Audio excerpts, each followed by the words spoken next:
Hey guys, this is Frenchie. Today I wanted to kind of do a demonstration about the Wave e-bike, the electric bike that Wave put out, specifically the collapsible one, and just kind of go over some of the basic features and functions and ins and outs that I've kind of discovered over the time that I've had this. Specifically about the control panels and stuff, I did a lot of search online as to what they do and what the various functions mean, and I wasn't really able to find anything, and it didn't come with any instructions as to what it meant. So I figured after a while of owning it, I might do an instructional video that might help some people. So the most basic function of it is the collapsible feature. If you turn this knob, this whole thing comes down, and if you pop this off and turn this, then the bike itself collapses. Really, the bike itself comes in the box when you first get it as collapsed. So your first sort of task will be uncollapsing it, and that'll kind of give you familiar with what you're doing and how to kind of collapse it and recollapse it. I have discovered that in collapsing it, it can get damaged itself. There's kind of a little notch there from the very first time I collapsed it, so if you're collapsing it and uncollapsing it fairly often, just kind of want to be careful about what you're doing. So some of the features about this thing, you first have your lithium ion battery here. It's kind of got this feature on the top, which if I push down, lights up all the lights and undoes it. And if I hold it down, there's no difference. To this day, I really don't know what this thing is for other than fancy decoration. If it's empty, it'll do the same thing. If it's full, it'll do the same thing. To disengage the battery, you have your key here that you can take out and put back in. It's in the off position currently. If you turn it on, that enables you to turn on the control panel. And if you push in and turn, that's when you're able to remove the battery entirely and carry it to recharge it. To recharge it, there's a port there that you just pop open, and in a wall socket with a charger it comes with, you're able to sort of put back in your battery. And then we put this, make sure it's on all the way, and then put this in the on position, and when it's in the on position, the key can't come out. And kind of a unnecessary feature, I think, but it's kind of cool, is the key itself is collapsible. So interesting little feature. The bike has various shock absorbers in the main frame as well as the front wheel. So if you press down on it, the bike itself has some give to it. And then we get to the control panel. If we left the key in the on position, so if we turn this on, you'll notice that it has a mode and that various features are with that. If we hit mode, it goes from medium to high to low to medium to high. That works with your pedal assist. So as you're riding the bike, if you're pedaling, this will give you some electrical boost, medium electrical boost and a high electrical boost. Fairly straightforward. I charged this earlier today, but I've also ridden it around. So this is your battery level. You have your low to high, and it sort of keeps you a reminder, hey, if I'm running low on charge or not. This is your forward light that works in LED. I kind of need to get this tightened. It came kind of loose.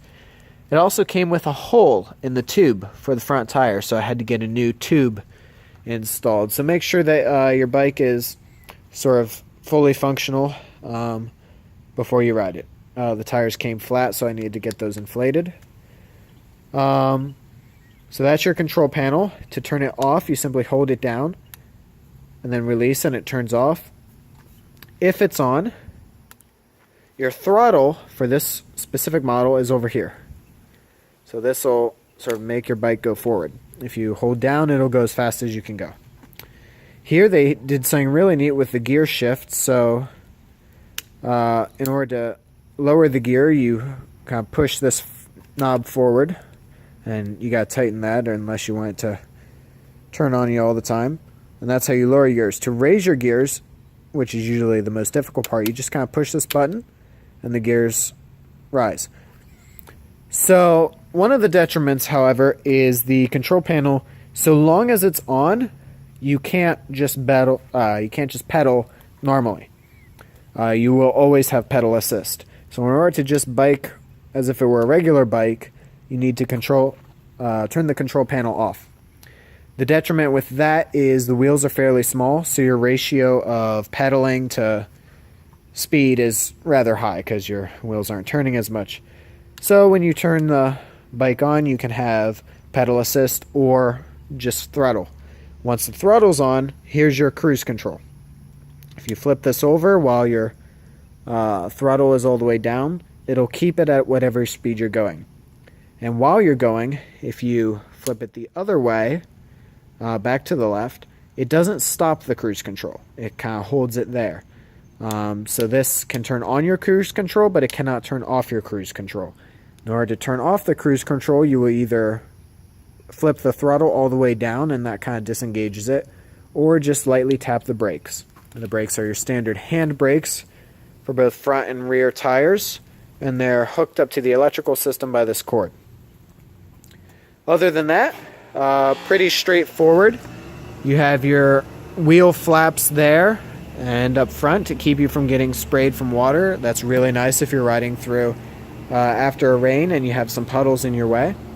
The seat's adjustable. It's a fairly nice material. Bike lock and helmet is all up to you. However, if you've got the money to afford the bike, you've probably got money to afford those as well. So it might be a little windy, but we're going to take this thing on a little ride. The kickstand is difficult to, it's not too hard to put up from the bike. It's a little hard to put down unless you know exactly your foot placement, but no worries on that. That's kind of the least of your concerns. If we start pedaling,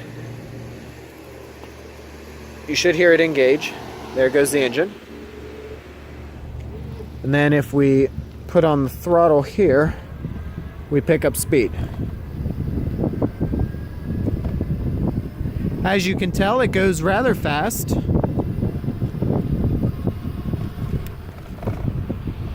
And it just continues on going. As you ride your bike, it does kind of have a bounce sound to the battery pack. However, that's not really a huge issue either. So, and then you just use your general handbrakes. Pull off to the side, put down your kickstand. Your bike's good to go.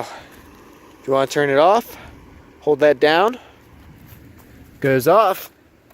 Turn the key to the off position, pull it out, lock it up, and then you're good to go. If you have any additional questions, feel free to leave comments in the comment section, and I'll get back to you as soon as I can. Alright guys, have a great day, and I hope you enjoy. If you decide to get a wave bike of your own, enjoy it as much as I do. Alright, bye-bye.